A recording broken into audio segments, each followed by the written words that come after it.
Today I'm going to be using the Zorn Palette, which consists of 4 different colors: titanium white, yellow ochre, vermilion red, and ivory black. The first painting was this one right here, which was completed with just those 4 different colors, and that was the look of it. Today, I'm actually going to expand on it a bit. I'm going to paint 4 other paintings. This one right here, now with these 3. Now with all 3 of these, I took burnt umber and oil thinner, and I spread the paint out like that to give it this sort of grounding effect, because painting straight on a white surface can be a bit of a pain. And when you use oil thinner and burnt umber and you apply it real thin, it dries real quick. It dries in a matter of minutes. Now this is the last one right here. Now this one on the bottom here is burnt umber, and on the top here this is ultramarine blue. And I'm experimenting, and I'm going to see how the effects come out and all that. All right, here we go.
Just to let you know, I added a little bit of cobalt blue mixed with titanium white to get this sky. So that's what's going. But everything else is in accordance with the Zorn palette, just to let you know.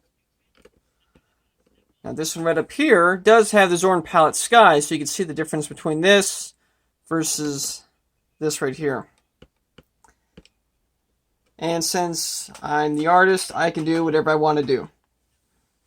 So besides that, the blue, everything, all the paintings have been done with the Zorn palette. I'm using a little bit of paint thinner, and now I'm just going to spread out this paint.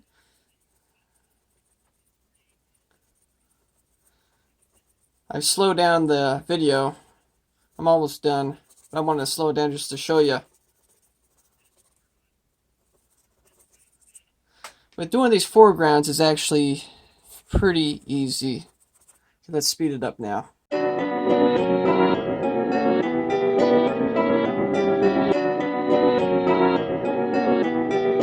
Perfect.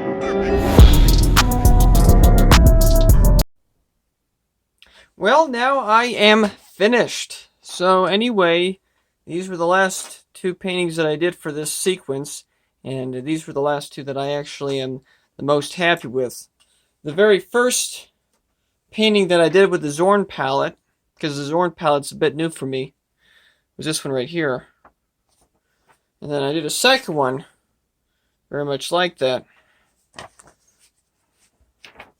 So you can compare the two.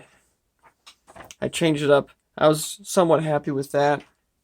And then I did this one, which the values here, these are too dark. Doesn't have enough white. Not very pleased with this. The tree looks really bad. I ended up just giving up and just I'll probably keep it as a form of reference just to say, yeah, that was pretty bad. This one, slightly better. I don't like the blending in here. The yellow's popping out too much. This tree looks a little bit weird, a little bit better than the last one. And this still a bit too dark. But then again, with this shows this looks like it's really cloudy outside. This is okay. With these last two, I actually put a little bit more time in blending the colors on the palette, which this is the palette. It's just a used cutting board. You know, you want to take the 4 different colors, pre-mix, and then you want to get the right values. The key is to use a lot of white, especially with these. There was actually a lot of titanium white I used. This one right here, I used. It was entirely the Zorn palette.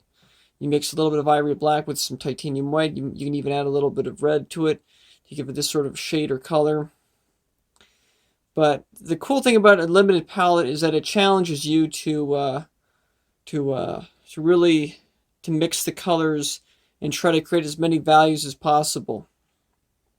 To try to create like 5 different shades of brown or white or whatever, you know. And then, of course, this one right here, the last one.